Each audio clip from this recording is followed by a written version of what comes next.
아침을 여는 뉴스7 7월 8일 오늘의 주요 소식입니다.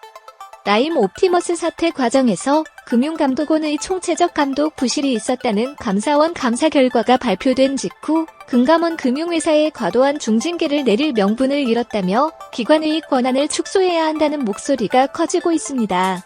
국회 정무위원회 소속 윤창현 국민의힘 의원은 금융감독체계 개편을 위한 5대 과제를 발표했습니다.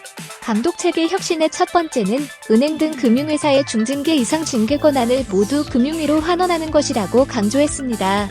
윤 의원은 감사원 감사 결과는 금감원의 내부 통제가 무너진 것이 확인됐다며 접수된 민원조차 조사하지 않은 금감원은 사고 예방부터 회사 감독, 사후 조치까지 총체적 부실을 드러냈다고 지적했습니다.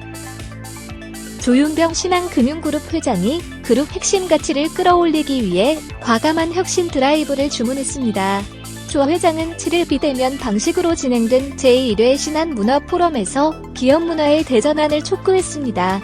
그는 임직원들에게 신한문화를 재창조하려면 버릴 것은 삭제하고 고객 중심 추심, 창의성과 주도성, 과감한 도전 등 핵심 가치를 다시 실어야 한다고 당부했습니다.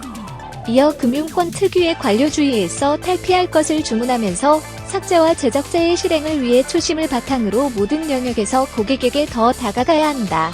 관료주의를 버리고 객관성을 갖춘 데이터를 기반으로 의사결정을 내려야 한다고 강조했습니다. 신세계그룹이 서울 성수동에 있는 이마트 본사 건물 매각을 검토하고 있습니다. 최근 본격적으로 이커머스에 투자하는 신세계그룹이 부동산 매각을 통한 자금 확보에 나선 것으로 풀이됩니다.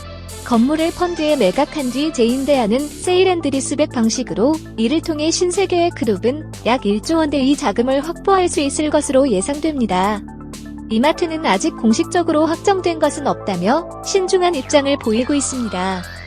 정부가 신용카드 캐시백 혜택을 주는 소비지원금 사용처에서 백화점과 대형마트, 온라인 쇼핑몰 등이 제외돼 실효성 논란이 일고 있습니다.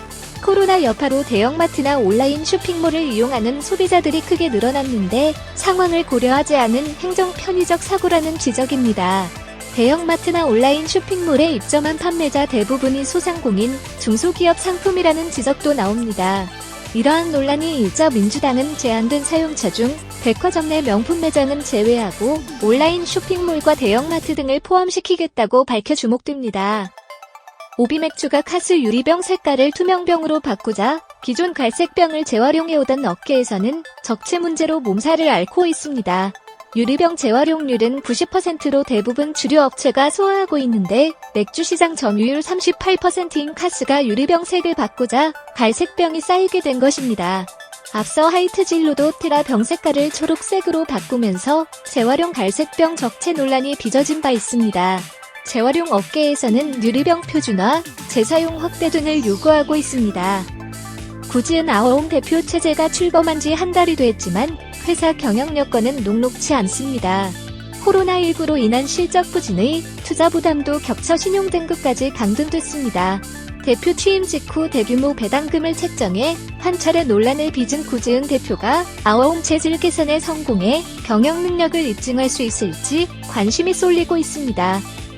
코로나19 진단키트 업체인 SD바이오 센서의 공모가가 희망가 최상단인 52,000원으로 결정됐습니다. 확정된 공모가 기준 시가총액은 5조 원을 웃돌 전망입니다. 제약업체 보령제약은 유상증자를 통해 980억 원 규모의 자금을 조달합니다. 자금 조달에 나선 이들 업체들은 시설투자, 오리지널 의약품 인수 등을 통해 도약의 발판을 마련할 것으로 보입니다.